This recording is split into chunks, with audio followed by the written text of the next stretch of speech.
Hello students, competitive sociology के भाग 15 में आप सबका स्वागत है। इसमें हम सोशोलॉजी कुछ इम्पोर्टेंट क्वेश्चन पढ़ेंगे। तो हमारा पहला क्वेश्चन है, सामाजिक संरचना सोशल स्ट्रक्चर है, इस अवधारणा का सबसे पहले प्रयोग किसने किया था? तो सोशल स्ट्रक्चर, सामाजिक अवधारणा, इसका प्रयोग सबसे पहले हर्बर्ट स्पेंसर ने किया था। हर्बर्ट स्पेंसर ने सबसे पहले इसका प्रयोग किया था। तो सामाजिक संरचना का मतलब क्या होता है? पूरा समाज है, इसका स्ट्रक्चर या ढांचा क्या है? ये स्ट्रक्चर जो शब्द है ये लैटिन भाषा से लिया गया है। तो सामाजिक संरचना का मतलब समाज के अंदर जितनी भी संस्थाएं हैं, चाहे वो जाति हो, धर्म हो, परिवार हो, समूह हो, शैक्षणिक संस्थाएं हो, इन सब को मिलाकर समाज की संरचना का निर्माण होता है। तो सामाजिक संरचना ये बहुत ही महत्वपूर्ण जो टॉपिक है, और इसका सबसे पहले जो सामाजिक संरचना अवधारणा या शब्द है, इसका प्रयोग है हर्बर्ट स्पेंसर ने किया था। हर्बर्ट स्पेंसर ने एक पुस्तक लिखी थी, प्रिंसिपल ऑफ सोशियोलॉजी, 1885 में। इस पुस्तक में उन्होंने सामाजिक संरचना शब्द का प्रयोग या अवधारणा का प्रयोग किया था। तो क्वेश्चन ये भी आ सकता है कि प्रिंसिपल ऑफ सोशियोलॉजी पुस्तक है, इसका ये कब प्रकाशित हुई? 1885 में। और इसके लेखक कौन है? Herbert Spencer. इसके बाद अगला क्वेश्चन आ सकता है, the rules of sociological method. ये पुस्तक है, ये किसके द्वारा लिखी गई है? इमाइल दुर्खिम के द्वारा लिखी गई, और 1938 में ये पुस्तक प्रकाशित हुई। और इमाइल दुर्खिम ने सामाजिक संरचना की जो धारणा है, इसका वर्णन किया, इसकी व्याख्या की, वो अपनी पुस्तक रूल्स ऑफ सोशियोलॉजिकल मेथड में की थी। तो principle of sociology Herbert Spencer, इन्होंने सबसे पहले प्रयोग किया सामाजिक संरचना के शब्द का अपनी पुस्तक में, प्रिंसिपल ऑफ सोशियोलॉजी। और रूल्स ऑफ सोशियोलॉजिकल मेथड ये इमाइल दुर्खिम की पुस्तक है, इन्होंने सबसे पहले इस पुस्तक दुर्खिम ने इस अवधारणा की व्याख्या इस पुस्तक में 1938 में की थी। इसके बाद इसकी कुछ डेफिनेशंस है। सामाजिक संरचना क्रिया की अविरल धारा, ये शब्द किसने कहे? तो ये शब्द गिंडिस ने कहे थे। सामाजिक संरचना क्रिया की अविरल, अविरल का मतलब कभी न रुकने वाली, क्रिया का मतलब विभिन्न संस्थाएं हैं, ये संस्थाएं कोई न कोई काम कर रही है, जैसे धर्म काम कर रहा है, जाति काम कर रही है, परिवार काम कर रहा है, तो ये निरंतर क्रिया चलती रहती है। तो सामाजिक संरचना क्रिया की अविरल धारा है, मतलब इसमें जो क्रिया या गतिविधियाँ होती रहती है उसकी एक कभी न रुकने वाली धारा है। सामाजिक संरचना सामाजिक शक्तियों की अंतःक्रिया का जाल है। ये बात किसने कही? कार्ल मानहीम ने कही थी। बहुत इंपॉर्टेंट डेफिनेशन है ये सामाजिक संरचना की। सामाजिक संरचना सामाजिक शक्तियों की अंतःक्रिया का जाल है। अंतःक्रिया का मतलब आपस में इंटरेक्शन जो करते हैं, एक दूसरे पर निर्भर है, एक दूसरे से विचार विमर्श होता है। सामाजिक शक्तियाँ कौन सी? विभिन्न सामाजिक संस्थाएं, समूह, समुदाय, ये सब सामाजिक शक्तियाँ हैं। तो सामाजिक संरचना सामाजिक शक्तियों की अंतःक्रिया का जाल है, जिसे विभिन्न अनुशासनीय स्वरूप और विचार उत्पन्न हुए। जब विभिन्न जो संस्थाएं या समूह आपस में एक दूसरे के साथ इंटरेक्शन करते हैं, एक दूसरे के संपर्क में आते हैं, तो बहुत सारे अनुशासन के नियम या फिर स्वरूप है वो पैदा हुए हैं। ये बात किसने कही? कार्ल मानहीम ने कही थी।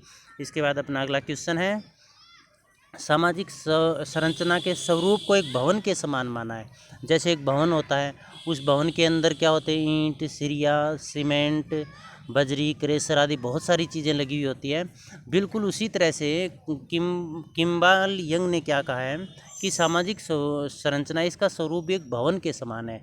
जैसे भवन के अंदर बहुत सारी जो मटेरियल लगा होता है, बहुत सारी चीज़ें लगी हुई होती है, उसी तरह से समाज है, उसकी जो निर्माण है वो भी विभिन्न तत्वों से होती है, जैसे जाति, धर्म, समुदाय, परिवार, शिक्षण संस्थाएं और आर्थिक संस्थाएं, राजनीतिक पार्टियां, ये सब मिलकर सामाजिक संरचना का निर्माण करते हैं। और सामाजिक संरचना है ये समाज के बाह्य रूप का वर्णन करते हैं, ये बात ध्यान रखना है।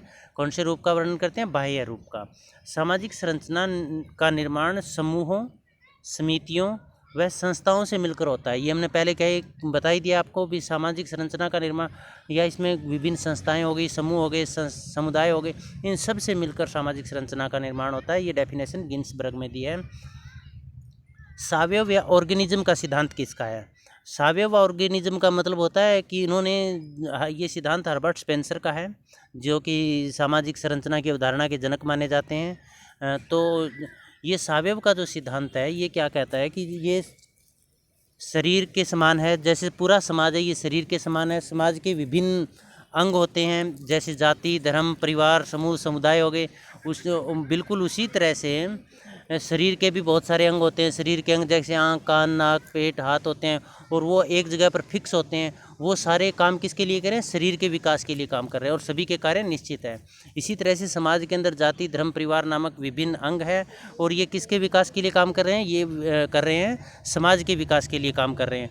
तो शरीर को समाज को शरीर के समान मानकर सावयव काया ऑर्गेनिज्म का सिद्धांत दिया था, वो हर्बर्ट स्पेंसर ने दिया था। इसके बाद परिस्थिति शब्द का वैज्ञानिक अर्थ में सबसे पहले प्रयोग किसने किया था? वैसे तो इसका प्रयोग सबसे पहले अरस्तु ने किया था, उसके बाद, परंतु इसका वैज्ञानिक रूप में सबसे पहले जो प्रयोग है वो राल्फ लिंटन ने किया था। स्टेटस का मतलब क्या होता है? पद। समाज के अंदर हमारा कौन सा पद है? हमारा पद है वही हमारी परिस्थिति कहलाती है। जैसे आप मान लीजिए डॉक्टर है तो आपकी परिस्थिति डॉक्टर की होगी, आप यदि इंजीनियर है तो आपकी परिस्थिति इंजीनियर की होगी, और यदि आप जैसे कोई ताऊ है, चाचा है, बेटा है, पुत्री है, तो उसकी परिस्थिति है, स्टेटस है, वो उसके पद के अनुसार होगा। तो परिस्थिति शब्द का प्रयोग सबसे पहले राल्फ लिंटन ने किया था। और राल्फ लिंटन ने कौन सी पुस्तक लिखी थी? द स्टडी ऑफ मैन, बहुत इंपॉर्टेंट पुस्तक है, 1920 में प्रकाशित हुई थी। इस पुस्तक में राल्फ लिंटन ने सबसे पहले प्रयोग किया था परिस्थिति का। अब इसके बाद ये पॉलिटिक्स पुस्तक है, ये पुस्तक इसके अरस्तु की। अब इस पॉलिटिक्स पुस्तक है, इसमें अरस्तु ने सबसे पहले परिस्थिति या स्टेटस का प्रयोग किया, परंतु इसने विस्तृत और वैज्ञानिक रूप में इसका प्रयोग नहीं किया था। विस्तृत और वैज्ञानिक रूप में राल्फ लिंटन ने किया था। इन्होंने एक पुस्तक लिखी द स्टडी ऑफ मैन 1920 में, इस पुस्तक में किया था। तो ये पुस्तक भी बहुत इंपॉर्टेंट है।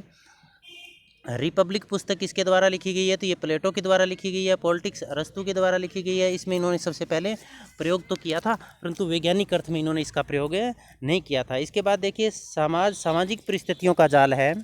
समाज है वो सामाजिक परिस्थितियों का जाल है, ये बात किसने कही? ये रॉबर्ट बिरस्टीड ने कही थी। अब यहाँ पर आप समझिएगा, समाज सामाजिक संबंधों का जाल है, ये बात किसने कही थी? समाज सामाजिक संबंधों का जाल है, ये बात मैकाइवर और पेज ने कही थी। परंतु समाज है वो सामाजिक परिस्थितियों, भी समाज के अंदर जितनी भी परिस्थितियाँ, जितने लोगों के पद हैं, उनको यदि मिला दिया जाए तो वो समाज बन जाता है, उनके जाल को समाज का है, ये बात रॉबर्ट बिरस्टीड ने कही है, बहुत इंपॉर्टेंट है ये भी। इसके बाद है सामाजिक परिस्थिति सामान्यतः उस पद के रूप में समझी जाती है जो एक व्यक्ति समाज में प्राप्त किया, मतलब समाज में अपना जो भी पद है। यदि समाज में मान लीजिए आप किसी के दादा लगते हैं तो अपना परिस्थिति दादा की हो गई, यदि बेटा है तो अपनी परिस्थिति बेटे की होगी, यदि हम लड़की है, पुत्री हैं तो अपनी परिस्थिति पुत्री की होगी, पत्नी है तो अपनी परिस्थिति पत्नी की होगी। मतलब समाज के अंदर जो भी पद प्राप्त किए हुए हैं वही हमारी परिस्थिति होगी। ये बात किसने कही थी? लेपियर ने कही थी। तो इम्पोर्टेंट डेफिनेशन है ये भी। इसके बाद आगे देखिएगा, इंपॉर्टेंट क्वेश्चन है ये भी। सामान्यतः एक परिस्थिति समाज अथवा एक समूह में एक पद है, रॉबर्ट बिरस्टीड ने कही। मतलब सभी जो राइटर है इसमें आपको थोड़ा सा देखना है, समाज में पद का प्रतिनिधित्व करती है, वो लेपियर ने कहा था। समाज अथवा एक समूह में एक पद है, समूह में एक पद है, जैसे समूह का मतलब एक कोई संगठन है और उसका जो लीडर है तो उसकी परिस्थिति उसके नेता की होगी। तो ये बात रॉबर्ट बिरस्टीड ने कही थी। परिस्थिति की सबसे सरल परिभाषा यह है कि यह समूह में व्यक्ति के पद का प्रतिनिधित्व करती है। एक समूह में जो भी पद है, जैसे एक महाविद्यालय कॉलेज है, कॉलेज के अंदर स्टूडेंट है तो उसकी परिस्थिति स्टूडेंट की हो गई, पीएन है उसकी परिस्थिति पीएन की हो गई, यदि कोई उसके अंदर लैब अटेंडेंट है उसकी परिस्थिति लैब अटेंडेंट की होगी, कोई प्रोफेसर है तो उसकी परिस्थिति प्रोफेसर की होगी। मतलब समूह में व्यक्ति के पद का प्रतिनिधित्व करती है, जो उसका पद है वही उसकी परिस्थिति। देखिए दो चीज़ें हैं, ये एक परिस्थिति होती है, एक भूमिका होती है। जो अपने को पद मिला है वो अपनी परिस्थिति, और पद पर रहते हुए जो हम कार्य कर रहे हैं वो अपनी भूमिका हो गई। तो कार्य किस तरह से करना चाहिए? पद के अनुसार कार्य करना चाहिए। यदि समाज के सभी व्यक्ति अपने पद के अनुसार कार्य करेंगे, भूमिका निभाएंगे, सही भूमिका अदा करेंगे तो समाज की व्यवस्था बनी रहेगी। परिस्थिति जो शब्द है उसको प्रदत्त और अर्जित परिस्थिति दो भागों में किसने बांटा? प्रदत्त को क्या कहेंगे? एस्क्राइब्ड, और अर्जित को क्या कहेंगे? अचीव्ड। अचीव्ड का मतलब जो हम खुद प्राप्त हम कर रहे हैं, जैसे शिक्षा हम प्राप्त कर रहे हैं, ट्रेनिंग हम प्राप्त कर रहे हैं, बहुत सारी डिग्रियां हम हासिल कर रहे हैं, नौकरी हासिल कर रहे हैं, पैसा प्राप्त कर रहे हैं, ये सब अर्जित के अंदर आ गई, इनके लिए हमें मेहनत करनी पड़ी। जबकि दूसरी कौन सी होती है? प्रदत्त। प्रदत्त का मतलब ये जन्म से मिली है, इसको हम बदल नहीं सकते। जैसे जाति है, प्रदत्त परिस्थिति के अंदर आएगी, जाति को हम बदल नहीं सकते हैं। जन्म है जन्म को हम नहीं बदल सकते, कोई फार्म भर के थोड़ी पैदा हुए हैं आप, है ना। भी किस जाति में जाना है, किस धर्म में जाना है, किस देश में जाना है, तो जन्म है वो भी प्रदत्त परिस्थिति के अंदर। हमारा जो सेक्स है, लिंग है, मेल है या फीमेल है या ट्रांसजेंडर है, वो भी हमारी परिस्थिति होगी प्रदत्त परिस्थिति। मतलब प्रदत्त परिस्थिति वो है जिसके लिए हमें कुछ नहीं करना पड़ता, जो हमें अपने आप मिलती है, नेचुरल मिलती है, प्राकृतिक रूप से मिलती है, उसको हम प्रदत्त कहते हैं। अर्जित परिस्थिति है वो हमें मेहनत करके हासिल करनी पड़ती है। तो प्राचीन समय में प्रदत्त परिस्थिति का महत्व था क्योंकि जाति का बहुत महत्व था। आधुनिक समय में अर्जित परिस्थिति का महत्व है क्योंकि आज जाति का महत्व न होकर व्यक्ति के पद का महत्व है, औपचारिक पद का महत्व है। अब प्रदत्त परिस्थिति और अर्जित परिस्थिति है, इसको दो भागों में, मतलब सामाजिक परिस्थिति को दो भागों में किसने बांटा था? राल्फ लिंटन ने 1936 में। ध्यान रखना है, राल्फ लिंटन कहाँ के रहने वाले थे? अमेरिका के विद्वान थे। जितने भी राइटर हैं उनके कंट्री का हमें पता होना चाहिए। तो प्रदत्त परिस्थिति और अर्जित परिस्थिति को दो भागों में राल्फ लिंटन ने 1936 में बांटा। इसके बाद है परिस्थिति व भूमिका एक ही सिक्के के दो पहलू है। इंपॉर्टेंट डेफिनेशन, एलियट व मेरिल ने कही थी ये बात। एक ही सिक्के के दो पहलू होने का मतलब क्या हो गया? एक व्यक्ति है, जो उसका पद है वो उसकी परिस्थिति होगी, और पद पर रहते हुए कोई न कोई काम भी तो कर रहा है ना, तो वो उसकी क्या हो गई? भूमिका हो गई। इसका मतलब दोनों को अलग अलग नहीं किया जा सकता। जैसे मान लीजिए आप स्टूडेंट हैं तो आपकी परिस्थिति किसकी होगी? स्टूडेंट की। आप क्या करेंगे? स्टडी करेंगे। तो दोनों को अलग नहीं किया जा सकता ना। यदि स्टडी छोड़ देंगे मतलब आप स्टूडेंट नहीं रहे। तो इसी तरह से इन दोनों को अलग नहीं किया जा सकता, दोनों एक दूसरे पर निर्भर है, एक ही सिक्के के दो पहलू है। परिस्थिति संस्थागत भूमिका बहुत इंपॉर्टेंट है। संस्था के अंदर रहते हुए हम जो भी भूमिका अदा कर रहे हैं वही हमारी परिस्थिति है।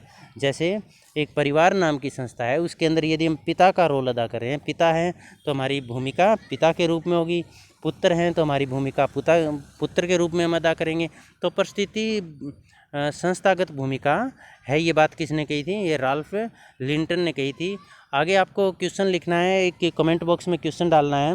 The rules of sociological method है, ये पुस्तक कब प्रकाशित की गई? आप सबका बहुत बहुत धन्यवाद।